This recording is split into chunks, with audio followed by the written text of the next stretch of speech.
اعوذ باللہ من الشیطان الرجیم بسم اللہ الرحمن الرحیم۔ ابرہہ نام کا بادشاہ جو یمن میں رہتا تھا، اس نے دیکھا کہ ساری دنیا سے لوگ خانہ کعبہ کی زیارت کے لیے آتے ہیں اور طواف کرتے ہیں۔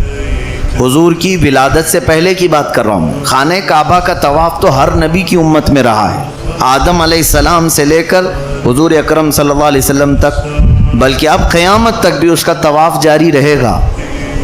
تو ابرہہ نام کا جو بادشاہ تھا وہ مشرک، اسے یہ بات پسند نہیں آئی، مال و دولت کا غرور اتنا۔ چند بادشاہوں کے جو اللہ تعالیٰ نے اس میں غرور کے تذکرے رکھے ہیں، یہ ہمارے لیے بہت بڑی عبرت کی بات ہے۔ اس نے کیا کیا، یمن میں ایک بڑا کعبہ بنایا اور بہت ہی خوبصورت بنایا۔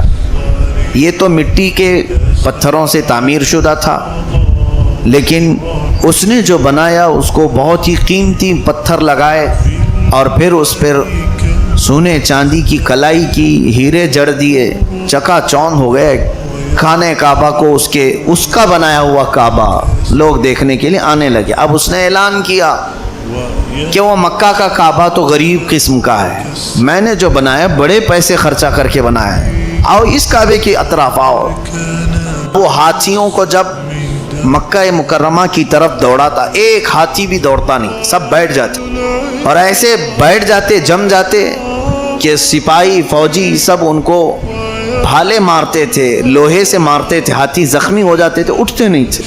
بہت محنت لگی ایک دن پوری کہ ہاتھی اس طرف دوڑیں، لیکن وہ کعبے کی طرف ایک ہاتھی بھی نہیں بڑھتا تھا۔ پھر ان کا رخ موڑ دیتے پیچھے کی طرف تو پیچھے کی طرف چلنے لگتے تھے۔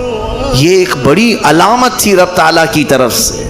وہ چاہتا تو وہیں سے توبہ کر کے بھاگ جاتا کہ کوئی نہ کوئی بڑی طاقت ہے جو میرے اتنے بڑے فوج کو بھی روک رہی ہے، لیکن جس کا ایمان ختم ہو جاتا ہے اس کی آنکھیں بھی بند ہو جاتی ہیں۔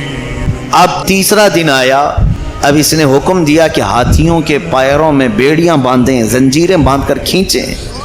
اب اس طرح سے ہزاروں فوجیوں نے ہاتھیوں کے پیروں میں بیڑیاں باندھ کر، زنجیریں باندھ کر کے انہیں کھینچا، تو اب ہاتھی چلنے لگے۔ مینا سے لے کر مکہ مکرمہ اب بھی تقریباً 5-7 کلومیٹر کا فاصلہ ہے، ابھی اتنی دور ہی پر ہیں وہ، لیکن اللہ تبارک و تعالیٰ نے اپنی فوج کو بھیج دیا۔ ابابیل چڑیا، چھوٹی چھوٹی سی چڑیاں ہوتی، وہ اپنے منہ میں، اپنے پیروں میں کنکریاں لے کر کے اڑتی ہوئی آئیں۔ ایک جھنڈ آیا، اور کہاں سے آیا، کیسے آیا، کسی کو پتہ نہیں چلا۔